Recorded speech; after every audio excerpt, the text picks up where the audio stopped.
농촌의 일상을 체험하고 수확한 농산물도 함께 먹어보며 힐링하는 농촌 체험관광. 농협 네트워크스는 농가소득 5천만 원 달성을 위해 농업인과 함께합니다. 농업인과 소비자의 또 다른 만남. 우리 모두의 농촌 체험관광. 검색창에 곱함을 치면 만날 수 있습니다.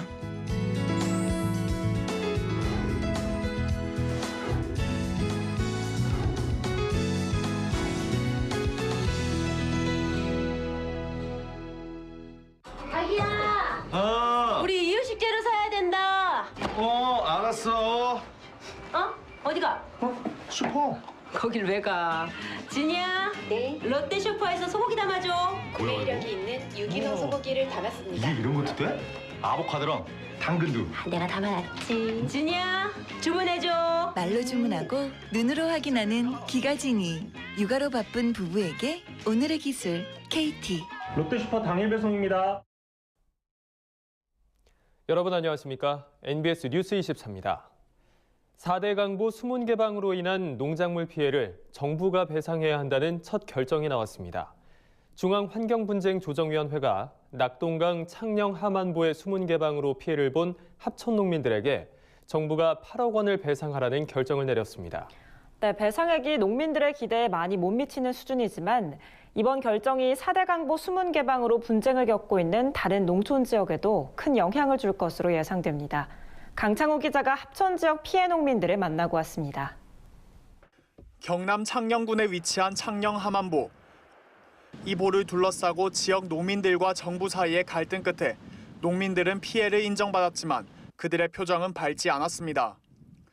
오랜 싸움을 해오느라 지친 합천 지역 피해 농민들에게 정부가 지급한 배상금은 피해액에 비해 턱없이 부족했기 때문입니다.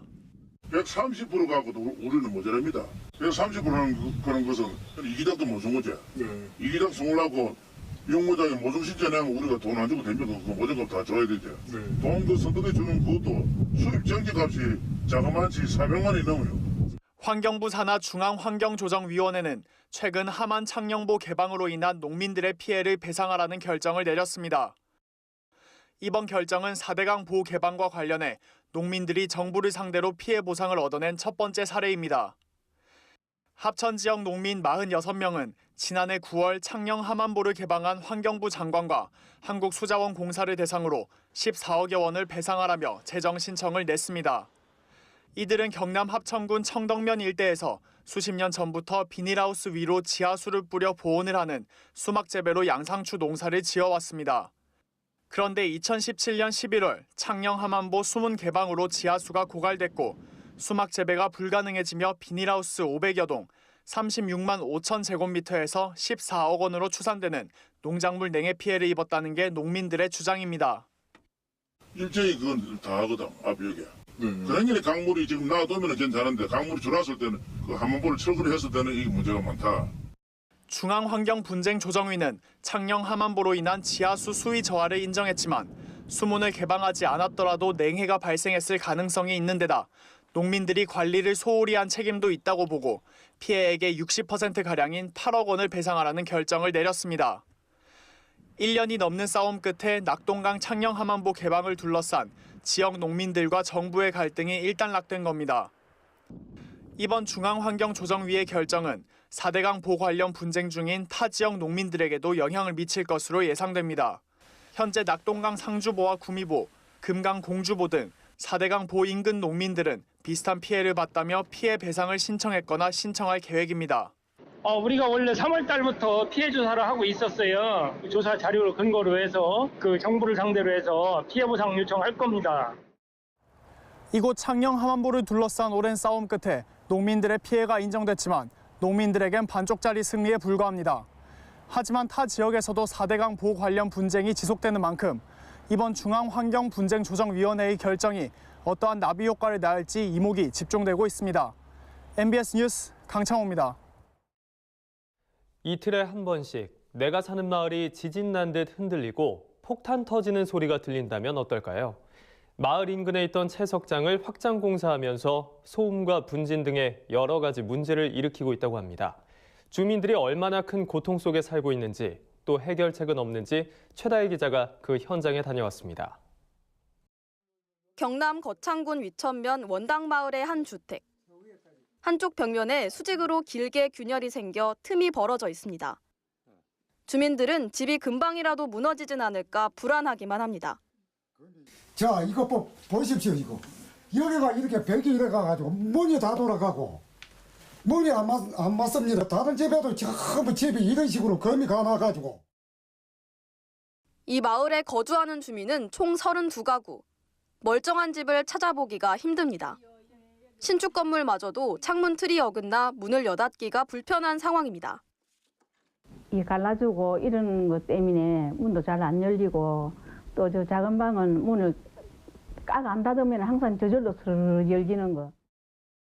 2, 3일에 한 번씩 들려오는 커다란 폭발음과 함께 찾아오는 진동.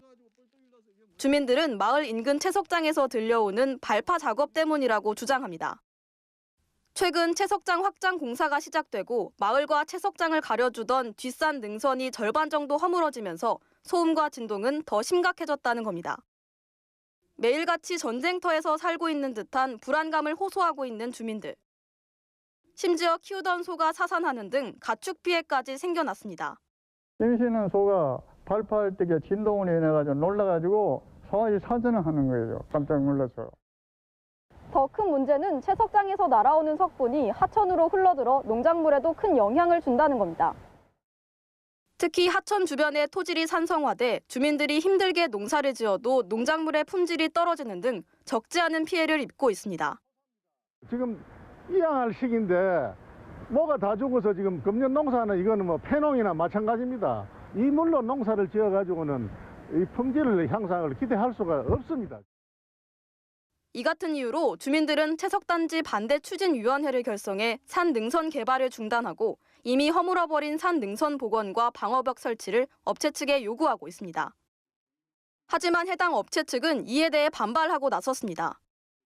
석재 업체 측은 공사 현장에서 허용 기준 이내로 발파 작업을 한다며 법적 기준을 지키고 있다고 주장하고 있습니다. 지금 무작정 하지 마라. 그거거든요. 나라에서 허가를 내줬는데 하지 마라 하는 거는 그거는 그냥 터무니없는 억지거든요. 이에 주민들은 청와대에 탄원서를 넣고 거창군에도 지속적으로 민원을 제기하고 있습니다. 마을하고 연계된 부분은 우리 채석을 하지 않도록 좀 권유를 하고 있고 또 앞으로도 계속적으로 조율해가지고 그 원만하게 해결되도록 하려고 하고 있습니다. 거창군이 직접 나서서 업체 측의 채석 작업 중단 등을 권유하고 있지만 소음과 분진으로 인한 피해 등 근본적인 해결책은 아직 마련되지 않고 있습니다. 주민과 업체가 팽팽히 대립하고 있는 가운데 양측의 입장차를 어떻게 조율할지 귀추가 주목됩니다. MBS 뉴스 최다희입니다. 과수 화상병이 연이어 발생하고 있어 과수 농가들의 불안감이 커지고 있습니다. 이달 들어 충북 충주에서만 과수 화상병이 2차례 발생했었는데요. 특히 충주는 대표적인 사과 주산지인 경북과 접해 있는 곳이라 아직까지 미발생 지역인 경북까지 과수 화상병이 번지지 않을까 걱정하는 농가들이 많습니다. 보도에 윤슬기 기자입니다.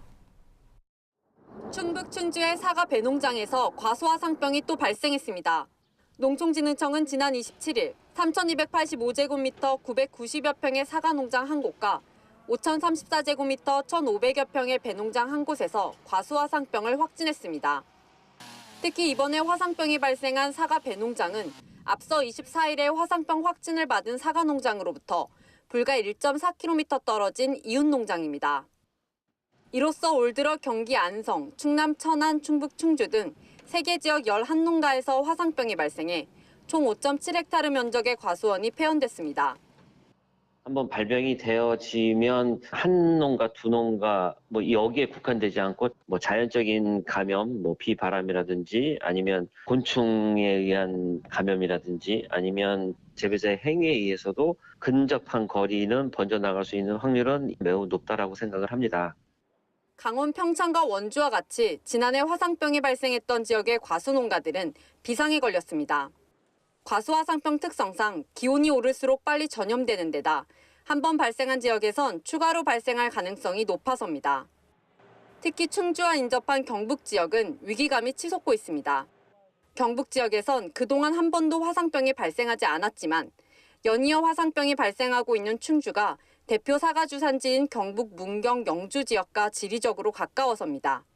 작년까지 경북 지역은 화상병이 이때까지 발생이 되지 않아서 좀 화상병이 좀 안전한 지역으로 생각을 하고 있었는데 지금 올해 들어서 경북 인접 지역까지 화상병이 발생이 되고 있어서 문경, 영주, 봉화, 예천이 이제 충북 지역과 인접 지역이어서 이쪽 지역 사과 농민들은 굉장히 우려를 많이 하고 있습니다.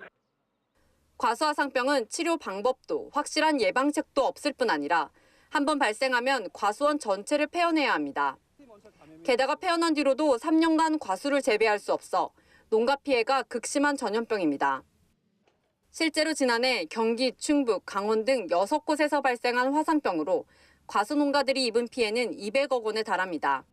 만약 최대 사과 주산지인 경북 지역까지 화상병이 번진다면 피해는 눈덩이처럼 커질 수밖에 없습니다. 전문가들은 농가 예찰과 철저한 점검만이 피해를 줄일 수 있다고 강조합니다. 농작업 도구는 반드시 소독한 뒤 사용하고 화상병 의심주를 발견했을 땐 바로 제거하지 말고 가까운 시군 농업기술센터로 신고해야 합니다. MBS 뉴스 윤슬기입니다. 지난해 소와 돼지, 닭 등 축산물의 생산비가 전년보다 증가한 것으로 조사됐습니다. 축산농가의 순수익은 유구를 제외한 모든 축산물에서 하락한 것으로 나타났습니다. 통계청이 최근 발표한 2018년 축산물 생산비 조사 결과를 이현경 기자가 전합니다. 통계청이 최근 발표한 2018년 축산물 생산비 조사에 따르면 지난해 축산물 생산비는 달걀을 제외한 모든 축종에서 전년보다 증가한 것으로 나타났습니다. 한우 비유구의 생산비는 8.7%나 증가했고 송아지 4.8%, 유구 4.5%, 닭고기 2% 등의 증가세를 보였습니다. 한우 비유구와 유구는 가축비, 송아지와 우유는 노동비, 육개는 사료비가 올라 생산비가 늘었다는 게 통계청의 설명입니다. 다만 달걀은 가축비와 사료비 하락으로 인해 전년 대비 18.6% 생산비가 감소했습니다. 2018년 축산물 순수익을 살펴보니 유구를 제외한 나머지 축종에서 모두 악화된 것으로 나타났습니다. 작년 육개 한 마리당 순수익은 121원으로 전년보다 18.9% 감소했습니다. 작년 한우 비유구의 경우 2015년 이후 처음으로 적자를 봤습니다. 한 마리당 5만 7천 원의 적자를 기록했는데 한우 한 마리를 팔았을 때 얻는 총 수익 835만 원보다 사육비가 840만 7천 원으로 더 높기 때문입니다.